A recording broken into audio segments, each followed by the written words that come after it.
had to duck. Take another look. By the way, Joe Kelly was with that Red Sox team in 2017 when the Astros beat them in the ALDS. Does get Correa swinging and then says, and then some other choice words. You can go to Twitter to find out exactly what he said. And the two go back and forth until eventually the bench is clear. Oh, wait a minute. But how? Hey, it's like confused. Yep, some guys have masks on. The certainly do. We'll hear from Dusty Baker, but let's start with Joe Kelly on what exactly happened out there. It was a ball, obviously. It wasn't my best pitch. I mean, it was ball four, and walked him, and never good to put a guy on when you're leading the game. So something that, I wasn't feeling the greatest, wasn't the most comfortable. Took me a while to hone in my mechanics. When you throw a 3-0 fastball over a guy's head, I mean, now you're flirting with his, ending his career. And then a couple other guys, balls are close. What upset me is that the umpires warned us. Why don't you warn him?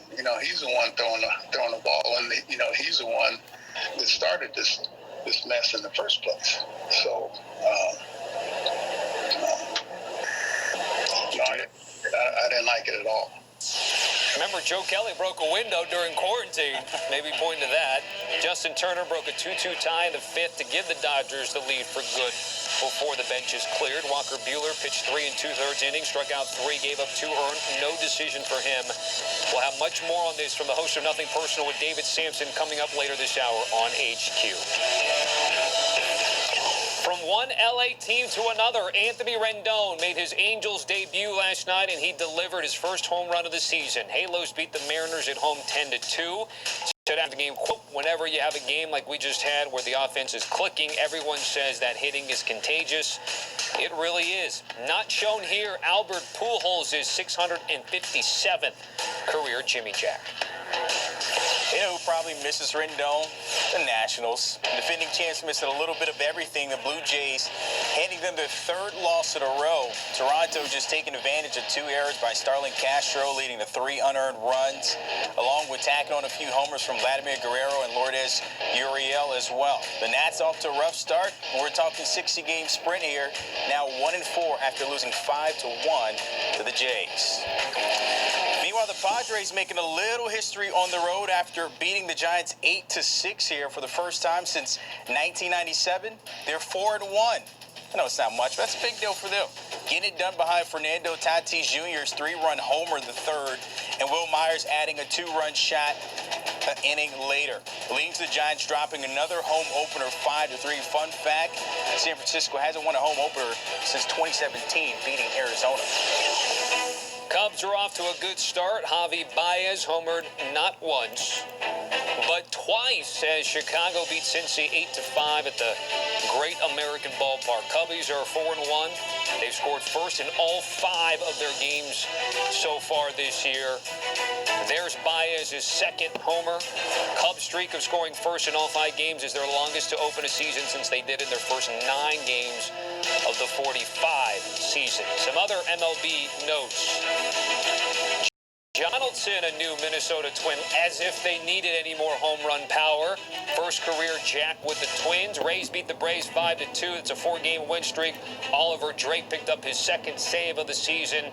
And the Indians and White Sox, remember, they were also postponed, although not due to COVID. It was the rain earlier in the week.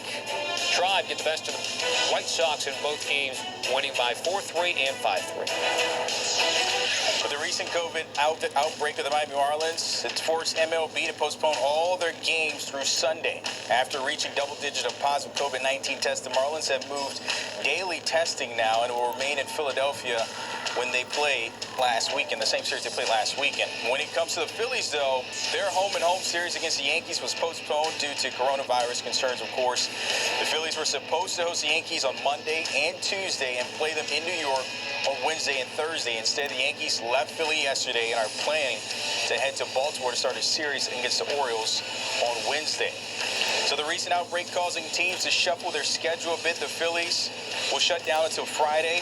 Yankees will now play in Baltimore against the Orioles on Wednesday and Thursday, just said. The Nationals were slated to play a 3-game series with the Marlins on Friday against, of course, them. But majority of the Nationals voting yesterday against playing the Marlins after those COVID-19 tests. So Commissioner Rob Manfred made it clear before this all happened over the weekend that those positive tests would not force MLB to stop play, but you're starting to see that domino effect across the last couple of weeks. Yeah, teams don't want to play, but whether they have to, because the union says that they agreed to that, we'll wait and see. MLB, of course, does not have a bubble. Major League Soccer does, outside of Nashville and Dallas having COVID-19 issues pre-tournament.